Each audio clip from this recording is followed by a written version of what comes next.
Dr. Tanir Akçam is the holder of the Kalustian and Mugar Chair in Armenian Genocide Studies at Clark University. He is a leading historian who is one of the first Turkish academics to promote awareness of the Armenian Genocide through the publication of numerous well-researched articles and books. He was born in Turkey and was arrested as a young adult, sent to prison for 10 years for being a dissident. He escaped from jail and eventually sought political asylum in Germany, where he studied and received his doctorate from the University of Hanover in 1995. Dr. Akçam is the author of A Shameful Act, The Armenian Genocide and the Question of Turkish Responsibility, and The Young Turks' Crime Against Humanity, The Armenian Genocide and Ethnic Cleansing in the Ottoman Empire, and several other seminal works in English and Turkey. It is my great pleasure to welcome this true man of courage, Dr. Tanir Akçam, our good friend, to the podium.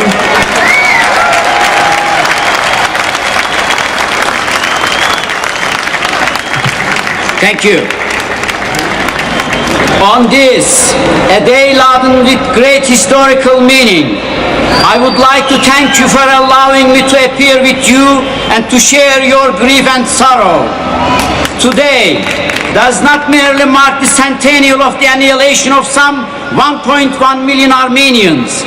It also marks a century of denial of this crime.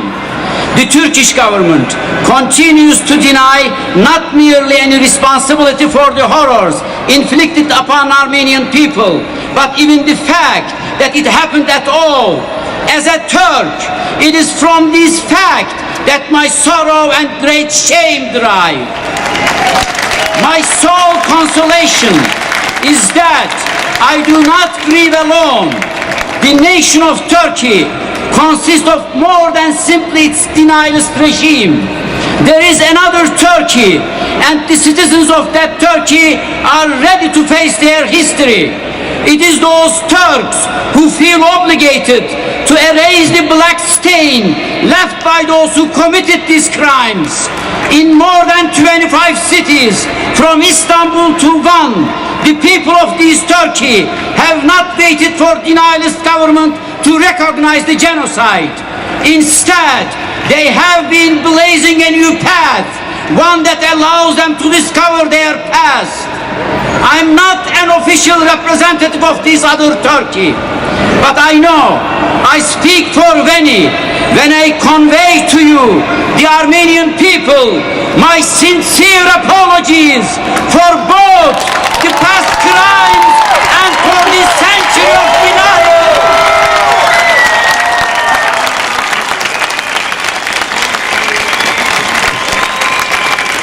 Here, as I stand before you today, I think I can promise in name of this other Turkey to do everything in our power to finally put an end to this denialism. Our history is not merely a chronicle of murderers. It is also a history of brave and righteous people who risked their lives to save thousands of Armenians. And it is only through the recognition and honoring of these people that we can hope to build a better future. While we should indeed today condemn those crimes committed and the refusal to acknowledge them, we must also acknowledge our debt to those who refuse to participate or actively oppose them. Such persons have taught us through their example that human decency and courage can indeed survive in times of great evil. Recognition of my country's historic wrongs is not simply important for the sake of historic accuracy. Instead, it directly concerns the kind of society that we envision for our future. Dehumanization is the most important component of all mass atrocities. In order to be able to kill perpetrators, first dehumanize their victims. Recognition of the crime is necessary for restoring this humanity, for returning to the victims their dignity. Without this recognition, subsequent generation cannot properly mourn and heal. Mourning and healing are necessary for closure and can only come after the truth is acknowledged. If we fail to do so, we inadvertently lend legitimization to perpetrators and their goals. After decades of denials, you Armenians need to heal and to be assured that the justice you seek will be attained.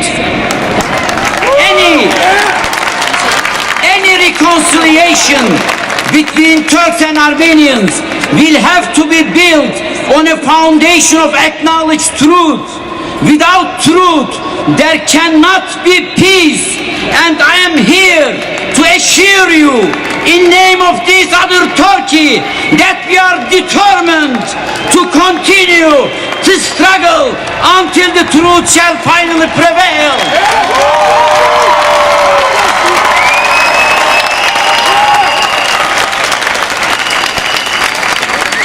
100 years ago, the Ottoman government had a flawed concept of national security. They viewed the Armenians and their demands for equality and social justice as a threat to the Ottoman state and society. They targeted the Armenians for extermination. Today, in Turkey, Turkish and Armenian children are taught through textbooks published by the Education Ministry that the Armenians continue today to pose a threat to Turkish national security. These textbooks are filled with hateful and racist remarks against Armenians and are steeped in distorted narratives about treacherous Armenians. It is very troubling to see that the United States has still not officially recognized the Armenian genocide. The justification for their position remained the same. The crucial role of Turkey in the country's geopolitical security strategy. To raise a moral argument regarding a century-old event, they argue, would needlessly anger their Turkish ally and jeopardize Armenian security, American security interests. It is ironic that the words national security continue to haunt the Armenian people even here in the United States. But juxtaposing national interest and morality is plain wrong. Any security policy in the Middle East that excludes morality cannot ultimately be a realistic policy because it ultimately undermines national security. History and historical injustices are not dead issues and have very real consequences in the Middle East, where the past has always been the present. There is a strong interconnection between security, democracy, and accurate understanding of history, and perhaps nowhere more than in the Middle East.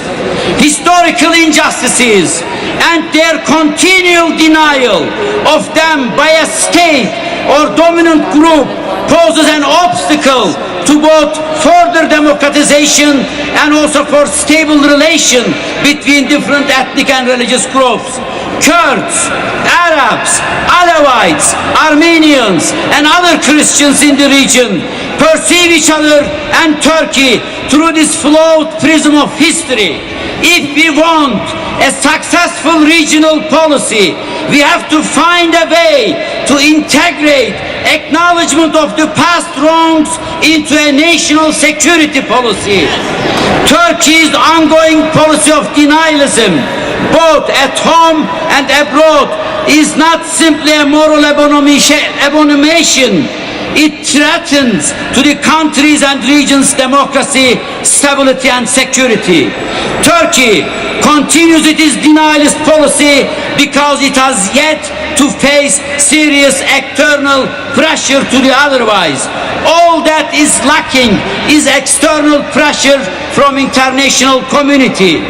The United States has thus far continued to support the denialist regime in Turkey. But how can the United States, which prides itself on its exceptionalism in supporting liberal values and human rights at home and across the world, justify the position at odds with its own democratic values? America should not uphold human rights only when it's expedient. The test of American exceptionalism is the commitment to preserve in upholding this principle even when it may seem costly or inconvenient to do so. By officially recognizing the Armenian Genocide, the United States could lend its moral and political weight to encourage Turkey to come to terms with its history, to further embrace democratization and to contribute to its own future stability and that of the region. The citizens of my Turkey, the other Turkey, and the Armenians throughout the world are waiting for the United States to join us in acknowledging the truth.